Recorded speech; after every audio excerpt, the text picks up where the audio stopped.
साजिशों का कोई चेहरा नहीं होता और हादसों पर किसी का पहरा नहीं होता। नमस्ते, मैं हूं दिग्विजय सिंह। आज जो कहानी हम लेकर आपके सामने आए हैं वो इस समय सबसे ज्यादा सुर्खियों में। एक air hostess, trainee air hostess का कत्ल होता है और कत्ल होने के 12 घंटे के अंदर ही उस कत्ल की गुत्थी को पुलिस ने सुलझा लिया।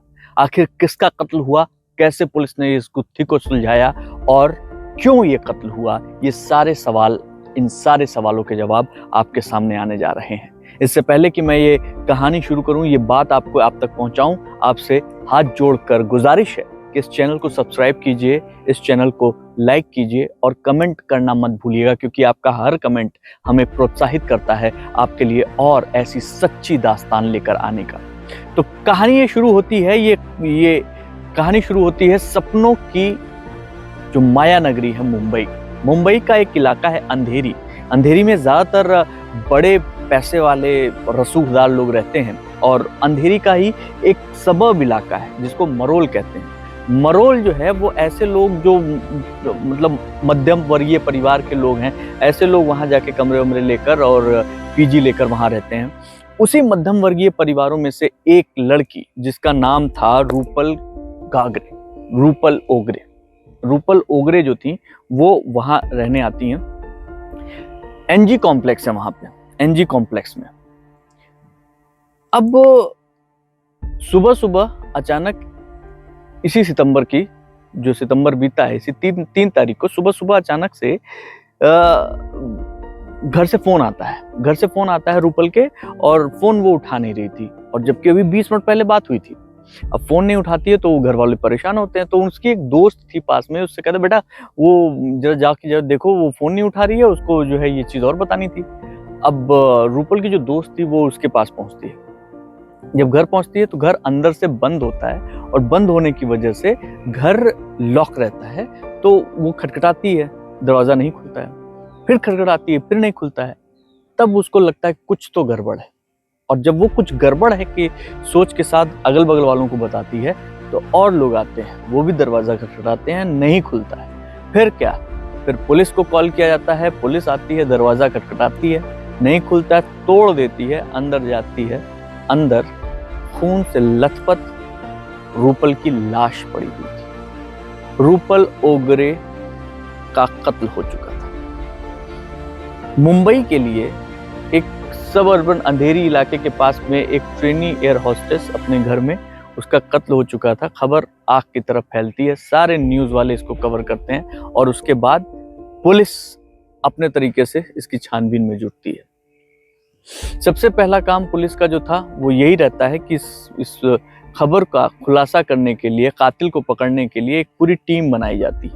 वो टीम सबसे पहले उस मौका वारदात का मुआयना करती है। मुआयना करने पे वो पाती है टीम कि यहाँ पे 1-2 नहीं, मतलब मल्टीपल निशान है। रूपल के शरीर पे चाकू से वार किया गया था, उसका गला रेता गया था, और गला रेतने के अलावा उसके शरीर पे भी कुछ निशान थे, और वो सब चाकू से बने हुए थे। पुलिस सीसीटीवी फुटेज खंगालती है, आसपास के 50 से ज्यादा सीसीटीवी फुटेज खंगालती है, सब कुछ करती है, सारी चीजें कर रही होती है। करीब 30 से ज्यादा लोगों को मुंबई पुलिस ने संदिग्ध मानकर उनको हिरासत में लिया। पूछताछ चालू होती है।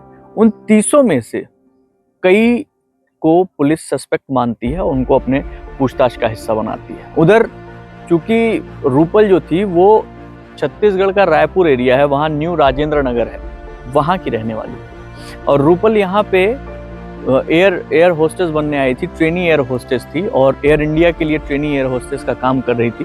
ट्रेनी के तौर पे अभी जुड़ी ही थी, और उसके साथ उसकी बहन भी रहती थी, कुछ और भी दोस्त रहते थे, लेकिन छुट्टी हुई थी तो सब अपने घर गए हुए थे। रूपल अकेली थी। ये सारी जानकारी उसके घर से मिल रही थी। पुलिस के पास खुलासा करने के लिए समय थोड़ा कम था क्योंकि प्रेशर ज्यादा था। अब पुलिस ने जब जितने लोगों को संदिग्ध मानकर पकड़ा था, उनमें से वो कुछ लोगों को शॉर्टलिस्ट करती है। तो शॉर्टलिस्टिंग में एक ऐसा व्यक्ति सामने आता है जो अपने आप में मतलब हर सीसीटीवी फुटेज का हिस्सा दिखाई पड़ता है। वो उस सोसाइटी, जो एनजी कॉम्प्लेक्स था, उस सोसाइटी का स्वीपर था, उस सफाई कर्मचारी जिसका नाम था विक्रम। तो विक्रम जो है, विक्रम सभी में कॉमन था। पुलिस विक्रम को वापस बुलाती है। बुलाने के बाद विक्रम के साथ पूछताछ करती है, लेकिन इस बार अंदाज बदला होता है। पुलिसिया अंदाज में पूछताछ करती है और जब प्रेशर पड़ता है, विक्रम खुल जाता है। विक्रम स्वीकार करता है कि उसी ने रूपल का गला देता है। अब पुलिस जानना चाहती थी क्यों, कैसे। हुआ दरअसल ये, कहानी के पीछे की कहानी जो निकल कर सामने आई वो ये थी कि रूपल जो है वो वहां पे अपनी बहन के साथ रहती थी और कुछ बातों को लेकर विक्रम के साथ अक्सर उसकी जो है तू मैं हो जाया करती थी। और पिछले ही दिनों उसकी किसी बात को लेकर विक्रम से झगड़ा हुआ था और विक्रम ने अपने दिमाग में ये बात बना ली थी कि हमको रूपल को मारना है। तो जैसे ही उसको ये पता चला, क्योंकि वो स्वीपर था तो उसको पता था किसके घर में कितने लोग हैं कितने नहीं हैं, जैसे उसको पता चला वो अकेली है, वो उसके घर में पहुंचा और उसने उसको चाकू से मारने की कोशिश की। अब चूंकि चाकू से मारने की कोशिश की तो रूपल ने भी जो है अपनी तरफ से हाथापाई में अपने आप को बचाने की कोशिश की, तो कई जगह विक्रम को भी चाकू के कट्स लग गए थे और वो कट्स ही थे जो कि पुलिस को इस बात का इशारा कर रहे थे कि कहीं ना कहीं इस आदमी के पास भी वैसे ही निशान है, कुछ न कुछ गड़बड़ है।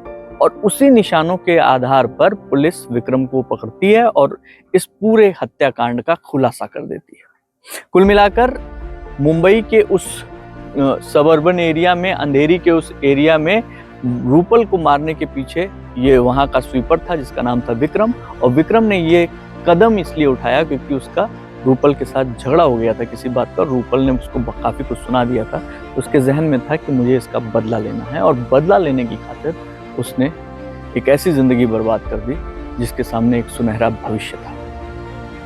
तो आज बस इतना ही, लेकिन ऐसी तमाम कहानियों को सुनने के लिए, ऐसी तमाम सत्य घटनाओं के बारे में जानने के लिए आप डाउनलोड कीजिए खुल के ऐप और फॉलो कीजिए क्राइम फाइल्स।